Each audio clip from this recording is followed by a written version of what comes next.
What in the name of Soulja Boy do we got going on here? The Game Box 5.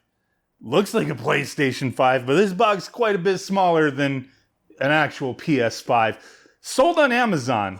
I thought this thing looked interesting, to say the least.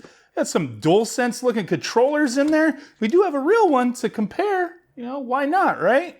But what does this thing entail? It's got a professional game chip, as opposed to an unprofessional one. Connect to the TV, 2.4 gigahertz wireless. Assuming the controllers, classic games. You could search for games. There we go, they repeat the information there. 3D games, original 3D rocker, special game rocker. Okay, so they created that, nice. Oh, there's a caveat. What is it?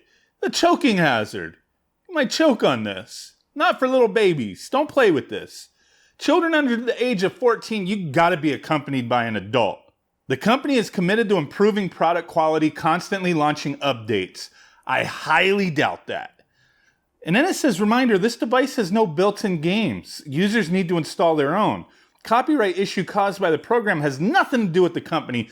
I'm pretty damn sure when I got this, it said it came with games, but we'll find out. It kind of suck if it didn't. But hey, let's check this thing out. What do we got going on here? So I have not messed with this yet. We got a little manual, Chinese and English. It says we got some support for Famicom, Super Famicom, Neo Geo, Naomi. It says quad-core 905, so I'm assuming an S905 chip. 1 gig of RAM. Ay, okay. Let's check this out. So what do we got here? We got a couple controllers. This looks, yeah, it's very light. Looks like a DualSense controller.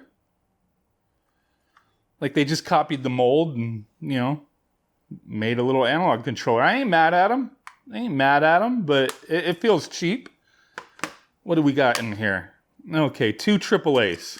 All right, let's find the system here. Look at this little fella here, this little PS5 looking thing. Oh, they already got the dongle in there for the controllers. Reset power, little power switch. It's got a 5 for Game Box 5. I wonder how the Game Box 1, 2, 3, and 4 did. Oh my God, DCN. It's mini frickin' USB. Oh my God. They didn't even use micro or USB-C. When did they design this thing? Empire Storm. Okay, I thought it was the Game Box 5, but maybe I've been mistaken.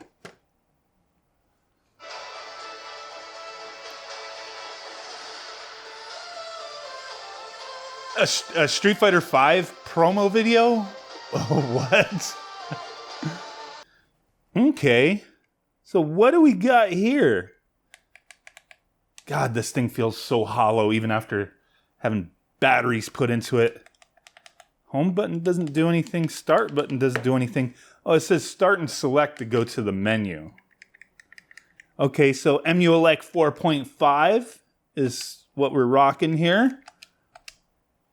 See how many games are on there. 41,832. Okay, let's scroll through. What do we got? PSP, Naomi, Nintendo DS, 64, 700 PlayStation games. Okay. A lot of arcade stuff. 1,233 Super Nintendo games.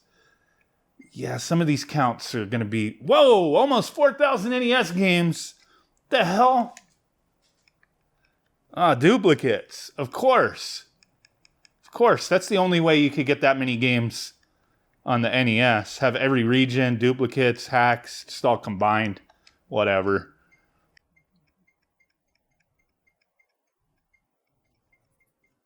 Thomas Wave? This UI, the theme they're using looks pretty slick. I give them that. Hey, Super Graphics, 5 games. That's like the first time I've ever seen that. Did they get it right? Yeah, they did. Wow, attention to detail. Instead of just throwing a bunch of PC Engine games in the Super Graphics, they only included the 5 Super Graphics games that actually exist. That's nice. Give them credit. Credit where credit's due. Now, there's a lot of stuff here. Oh, even some Dreamcast. The Japanese version of some games. That should be fine. Not as sloppy as some of these setups, to be honest with you. Some of it still is, you know, NES and Super Nintendo. There's a lot of crap in there, but yeah, let's check out some games, see how it performs, some things that typically have issues. All right, so I've tested out a buttload of games, and I'm gonna bombard you with some footage here to give you a good idea of what to expect. So I mainly tested the more demanding stuff, PSP, Naomi, Nintendo 64, Dreamcast, so on and so forth. All your 8 and 16-bit stuff shouldn't have a problem running on this device, but I did come across like, hey, even with the 8 and 16-bit stuff and handheld things that should run, you know, the setup here, everything is 16:9 for the most part.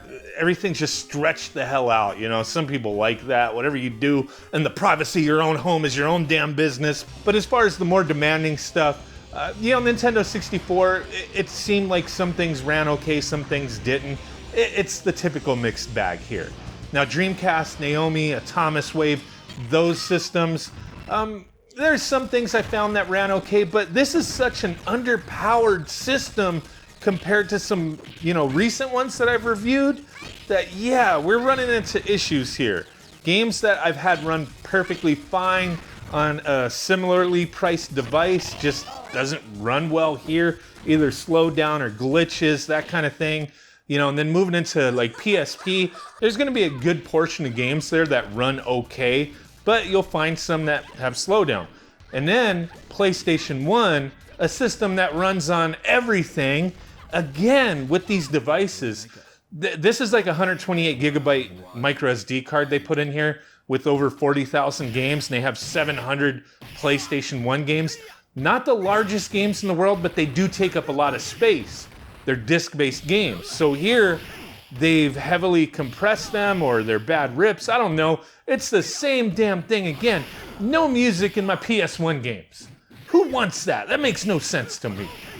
But that's what they did here. So overall, it's not as sloppy of a build as, you know, a lot of them that I've looked at, but it has its own problems. And is it worth buying? Not really.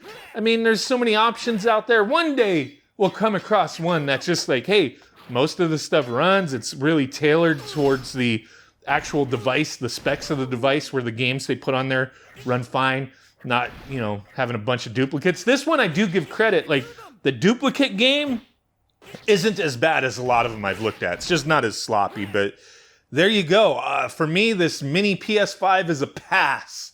It's a pass. The controllers really suck too. My God. Like, they're not great. They're not good. They're not even, like, okay.